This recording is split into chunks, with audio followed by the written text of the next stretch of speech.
We're going to start off with the King's speech, which of course took place yesterday. Here he is entering, well, to sit on the throne and deliver the speech. Now, of course, he doesn't write it. The government writes it for him. Well, anybody that was listening to it will understand how enthusiastic he was for the whole thing. So just to give you a flavour of it, let's just have a brief listen to a little of what he had to say.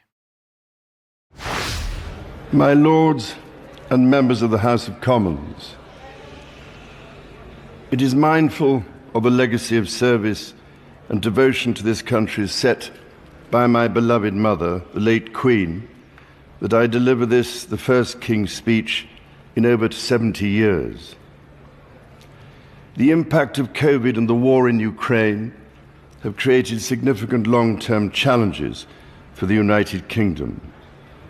That is why my government's priority is to make the difficult but necessary long-term decisions to change this country for the better. So the government's going to change the country for the better. That is the claim of King Charles as he read the King's speech. So let's just have a look at how much of a comedy show that statement is. So let's look at some of the key legislation. A criminal justice bill. That's going to introduce measures to force criminals to appear in the dock, okay?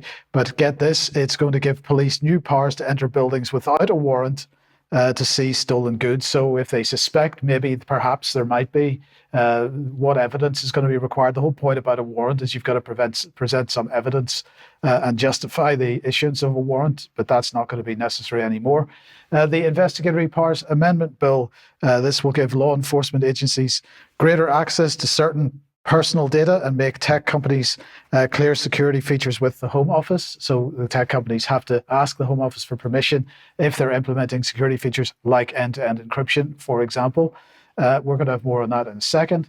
Renters Reform Bill, this is all about this idea of a no-fault eviction. So they are finally going to do that, except maybe they're not, because they're only going to do that after they've done reform of the courts. So we'll have more on that on a future UK column news. The Automated Vehicles Bill, this is all about making it possible for self-driving cars on the roads. Then we have the Data Protection and Digital Information Bill. This is replacing the current data protection regime, which the UK is worried was inherited from the EU. This is about enabling international data flows and digital ID. We'll see that a bit more about that in 1 second as well. And finally, the Media Bill, which is even more censorship, as if we needed it. So let's look at the first one of these that we want to look at in detail. This is the revised Investigatory Powers Act. This new bill is going to make amendments to the Investigatory Powers Act.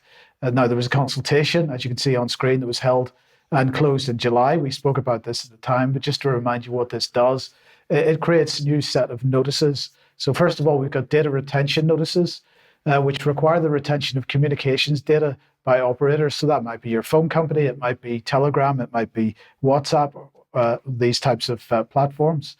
Technical capability notices require operators to provide and maintain technical capabilities enabling to respond to investigatory powers authorization. So in other words, create a backdoor to your encryption so that you can gather data about communications between people on your platforms.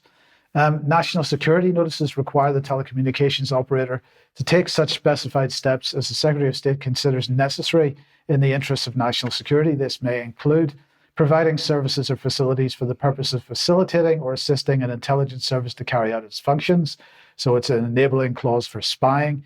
And then, of course, we've got this issue, which is the Investigatory Powers Act also specifies that those persons in receipt of a notice or any person employed or engaged for the purposes of that person's business. So if you are Telegram, a representative of Telegram, an employee of Telegram, you must not disclose the existence or contents of the notice to any other person without the permission of the Secretary of State. For this reason, it is Home Office policy to neither confirm or deny the existence of any notices. So you're not allowed to tell the person on the receiving end of the notice that you have received the notice and that they are being spied upon. And that, of course, is the D-notice system, which has been in place for a great many years. No, this is a completely new thing. No, but the who you can tell about it coming in is the same system. A D-notice, is the same procedure. I know this is different, but you put something in place which gags people, but they can't say it's in place. That's correct. Yeah. Absolutely. Yeah. Okay. Then let's have a look at the Data Protection and Digital Information Bill. This is all about introducing a simple, clear, and business-friendly framework that will not be difficult or costly to implement. So this, again, is about removing data protection regulation and effectively making it a free-for-all with what companies do with our data, which includes health data and every other kind of data that you can imagine. They are going to ensure that the new regime maintains data adequacy with the EU. Well, we're going to talk about this a little bit later in the programme, about how adequate EU data laws are as of today. Then further reduce the amount of paperwork organisations need to complete when they're sharing data, provide organisations with greater confidence about when they can process personal data without your consent, and increase public and business confidence in AI technologies. That's already been in place, as we've been talking about over the last week or so. They want to unleash more scientific research through this, of course. They want to reduce unnecessary paperwork even further, as if they hadn't already said they were going to do that. And they want to increase public and business confidence in AI, as we just said. But they want to support international data sharing, is the key point of this bill. So then, of course, what does this enable? It enables digital identity. The government is not making digital identities mandatory, they had said in an earlier statement. But of course, they are making it mandatory, for example, with the one login system on the gov.uk website. Now, we've been talking in the past number of weeks about One Health. One login is another one. And anytime we see the word one, we get the idea that there's a global policy agenda at work here. So anyway, sticking with digital identity, the key thing is that this digital identity policy that the government is pushing for will be underpinned by legislation. That is the legislation we've just been speaking about. And of course, it allows providers, third-party providers, to provide digital identity or attribute services. It relies on certifying bodies to certify against standards. They talk about use case schemes that are looking to build on standards.